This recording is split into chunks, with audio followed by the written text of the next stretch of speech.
kining pagampo nato dili lang para sa atong kaugalingon, kundili iapil sa nato pagampo ang uban, epektibo gid ni siya. Dili tungod kay angayanta og dunatay gahom nga modiktar sa Ginoo aron mausab ang atong isig katao or matagaag grasya ang atong isig katao, kundili tungod na sa Espiritu Santo nga niya nato.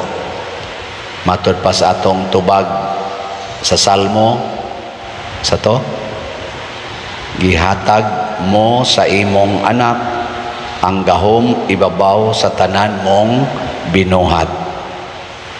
Dili ra ni pasabot nga anak sa Dios si Jesus. Siya sad ihatagan siya sa Espiritu. Apan kita kay mga sinagop man tang mga anak sa Dios, naa sad tay Espiritu Santo. Nga matod pagani ni San Pablo, nangandoy siya nga makaila unta ta,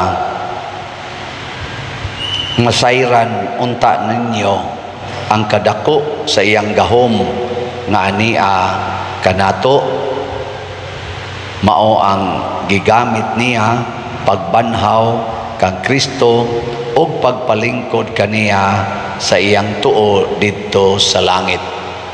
Kani daing gahom kining Espiritu Santo mao man ni nagbanhaw ni Hesus, mao sa ni naghimo niya karon nga hari sa tanang mga hari, human siya na tao dinis kalibutan. Kining Espiritu naa na ni nato. Gilingya imong tupad ing na sige kagamit sa imong gahom. Sige. Ug ang unang gahom nato mao gyud ang pagampo alang sa atong kaugalingon, alang sa atong isig katao, ug alang sa katilingban.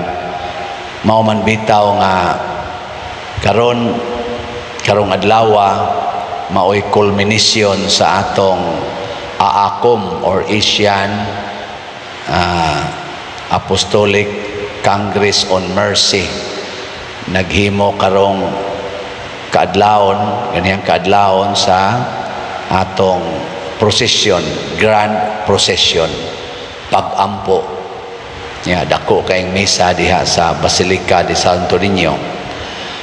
Nagampo ta dili lang para sa Pilipinas, kung dili sa tibuok yung kalibutan.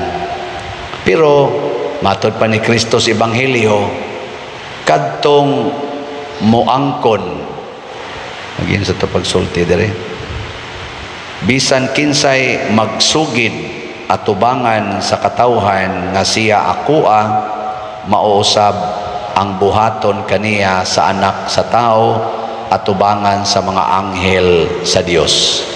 Pasabot ang atong pagampo madungog ra gyud didto sa langit ug dawaton sa didto sa langit, basta ato gyung ipakita nga kita iya ni Kristo.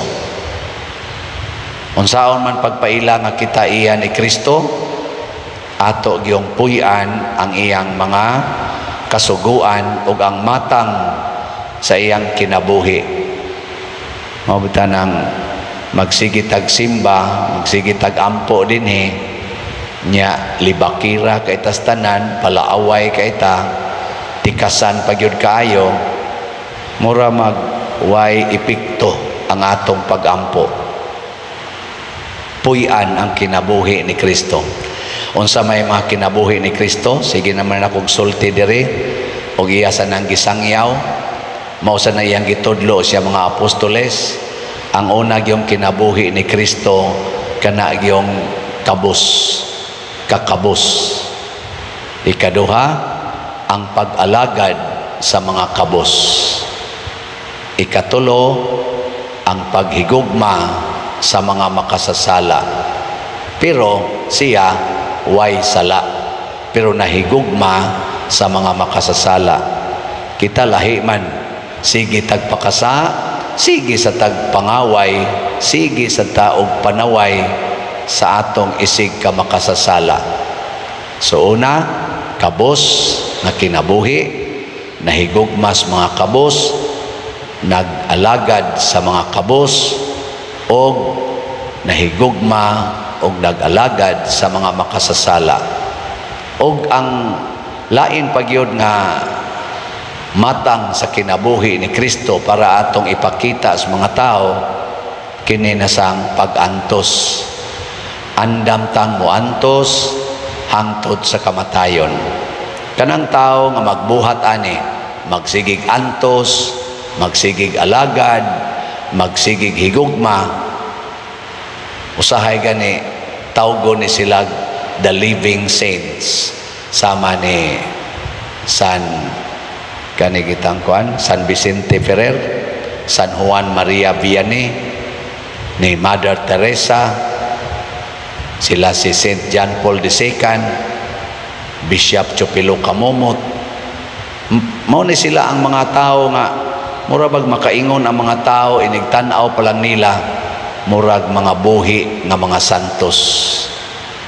Di ko no bilingi ako no ng imong tupad diha, ing na ko no mura kag living saint or living Satan. Kay usahay di man ta living saint, living Satan manoon, apil na ning nagwali.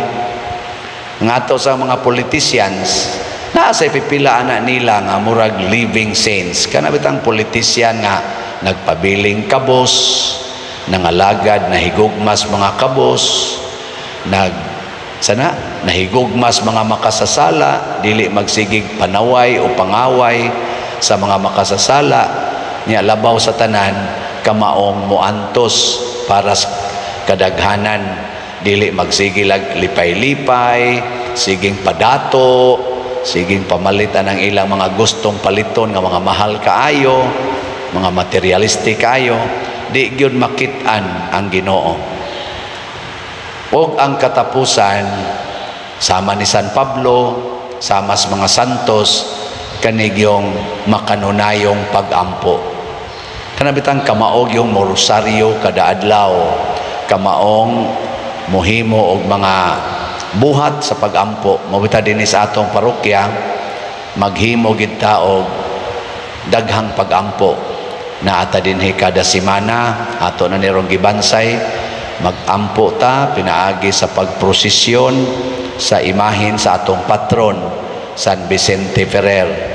Ato siyang ilibot mga usa ka oras gina nato kada Huwebes, daghan-daghan sang manguyog, wa ta kay bawog mopadayon bagid ni, pero ato ginang padayonon nya. Sunod natay Alliance of Two Hearts Vigil, naasa ta dinhi 2000 Hail Mary, naasa ta dinhi Legion of Mary, naasa ta dinhi kanini ang mga synodal worship, mga charismatic sa igadaan na og daghan pa, napatay TC prayer para sa mga batanon, og daghan pa mga devotional prayers nga atong gisuportahan.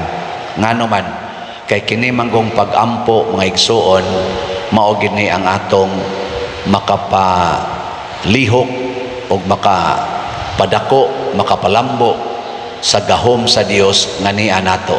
Kay mao man ang atong connection to God. Muna kanang tao nga magsige og kunuhay og himog mga maayong buhat, pero di mo ampo sa madugay sa madali, mahulog gid na sa kadautan.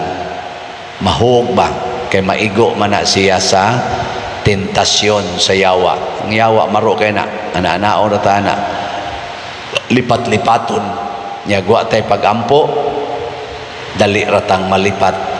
Mao na si San Pablo nangandoy gyud nga ang Dios mahimog yung sentro sa simbahan, dili ang mga kalihukan lang, kung dili ang Dios gyud si Kristo, kay mao man siya kahingpitan sa atong kinabuhi. So nautunta ato kining paningkamutan og kining atong gibuhat, dili unta mahimong sayang. Maminaw ta sa Espiritu Santo, maminaw ta sa iyang paggiya kanato, aron na mahatagan ta og daghang mga grasya og ang kunon ta kanunay ni Kristo didto sa langit. mga matay magita dinhi nabitay magpa pre-over nako Father, pre-overi ko kay aron naihiling. Ang una ginakong pangutana, andam na bakang mamatay? Muulpot man na, muulpot nako kun imo kong papandungon anang imong ulo kay gusto ra jud kang kanang malagsik, gusto ra jud kang maayos imong sakit, kaluoy sa Ginoo nga mitugot sad nga mamatay kita. Sa ato pa di ay kung di ka maayos imong sakit kay gitugot nas Ginoo mamatay ka, wa di ay Ginoo sa imong kinabuhi. Muhilak in tao ng uban, pero sa kadugayan makaamgo sila. Nya ikaamgo na, aanha na nato ihatag ang prayer for healing. Kay ang healing nga tinud-anay mga igsoon kanang mawagtang naning atong kahadlok sa kamatayon. Kana bang makasabot na ta nga ang kadako di ay sa gugma sa Dios milabaw sa atong kamatayon, milabaw sa atong mga pag-antos. Niya ang iya sang kalipay nga way katapusan giandam na alang ni atong mga tao nga andam magantos, andam mamatay dinhis kalibutan nga nagsunod kanunay sa kabubuton sa Dios. Kana gyud mo inindot kayong healing. Mao na nay gitawag og permanent healing, lasting healing, the healing from our bondage of fears, anxieties, and worries in this life.